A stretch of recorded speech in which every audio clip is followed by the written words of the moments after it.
Onderwasser, une maison fantastique de Géraldine Elchner et Lucie van der Velde dans la collection Les Longs Verts. Mais que se passe-t-il dans la ville ? Notre ville si grande, notre ville si sage, notre ville si grise. Depuis quelque temps, on voit des choses bien étranges. La vieille fabrique, d'où viennent les meubles de mamie, s'est zébrée de drôles de damiers. Plus loin, une grande cheminée d'usine s'est mise à briller. Qui s'amuse ainsi à tout chambouler ? Le fantôme des toits, chuchote Léa. La sorcière des bois, murmure Léo. Tokyo en reste sans voix. Il est pourtant bavard, mon bel Ara. Le plus incroyable, c'est encore ce qui est arrivé chez nous, juste en face de la boutique de fleurs de maman. Là, dans le grand terrain sauvage, coincé entre les maisons, vit un vieil arbre, grand et majestueux, au beau milieu des herbes folles. Cet arbre, c'est le vieux roi de notre petite forêt. Tokyo aime se cacher dans ses branches, et à l'ombre de sa couronne, je fête tous mes anniversaires avec Léo et Léa. Ce jour-là, un jour par an, la petite reine, c'est moi. Mais un beau matin, des bulldozers sont arrivés. Des grues, des pelleteuses, des camions. En un rien de temps, ils ont envahi tout le terrain. Moi, les chantiers, j'aime bien ça. Cette fois pourtant, j'ai hurlé « Stop ! Ne touchez pas à mon arbre !» Mais personne ne m'a écouté. Un homme coiffé d'un casque m'a même barré la route. Encerclé, assommé par le bruit, il s'est retrouvé là, mon roi, tout seul, tout poussiéreux, tout miséreux, un prisonnier dans la ville. Pendant la nuit, quelqu'un a dû passer par là, car le lendemain, une drôle de cape entourait son vieux tronc. Une cape d'orgue, a balbutié Léo. Une cape du diable, a bafouillé Léa. Est-ce un signe qui ordonnait de l'abattre ? Tous les jours, on le guettait, ce pauvre roi déchu. Mais entre lui et nous, les murs de briques grandissaient, et brusquement, les feuilles ont disparu de notre vue pour de bon. Pendant ce temps, sur le chantier, des taches de couleur éclaboussaient les murs, et tout autour des lignes filaient telles des vagues qui serpentaient et qui couraient.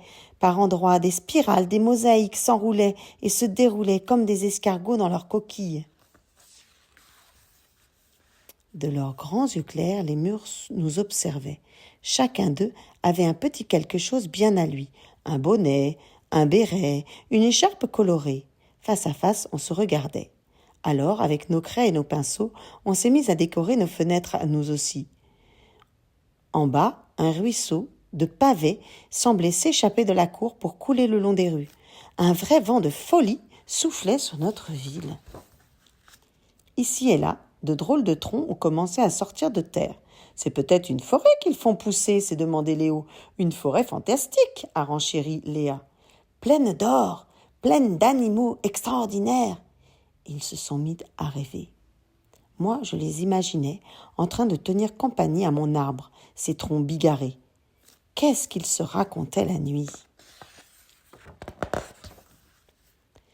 Quelque temps plus tard, nous sommes restés bouche bée. L'or s'était bel et bien invité sur les toits. Au perché, un gros bulbe brillait. Oh, c'était magique. C'est géant. On n'en revenait pas. Et si c'était un château qu'il construisait ? Tokyo s'en étranglait. Le lendemain, ding dong, la cloche du magasin a résonné.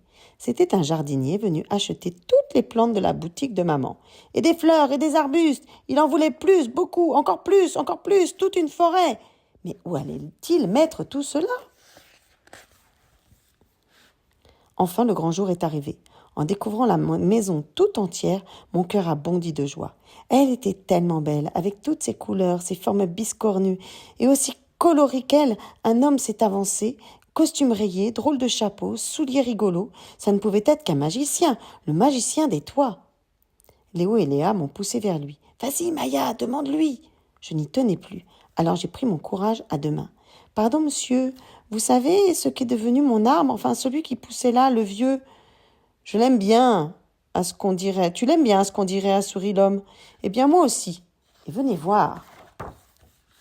Quelques minutes plus tard, nous étions tous réunis autour du gros tronc qui trônait dans la cour centrale, sous les reflets d'un bulbe doré. On aurait dit un roi, le roi d'une nouvelle petite forêt. Nous l'avons bien protégé, ton arbre, a raconté l'homme. Tu pourras t'occuper de lui et de mes chers locataires. Veux-tu bien avec tes amis? Vous voulez dire les habitants? Non, les arbres. Ils sont aussi chez eux dans ma maison et doivent s'y sentir bien. Nous ne sommes pas tous les locataires de la terre? Terre, terre, a confirmé Tokyo en se cachant dans les branches. Et maintenant, les enfants, je vais vous faire visiter les lieux. Le conte de fées ne faisait que commencer.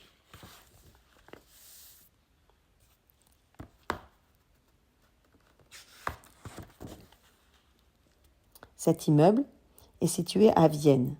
Il a été construit entre 1883 1983 et 1985, d'après les concepts et les idées de Friedrich Unterweisser,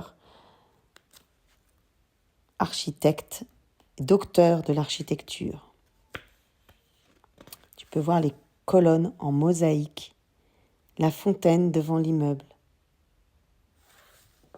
et toutes ces couleurs. Unterweisser est le pionnier de l'architecture écologique. Il a été l'un des premiers à diagnostiquer la fracture entre l'homme, la nature et la nature au sein de la ville. Fervent défenseur de l'environnement, il crée des immeubles et des maisons en ville ou à la campagne avec des arbres sur les toits, afin de donner une place à la forêt.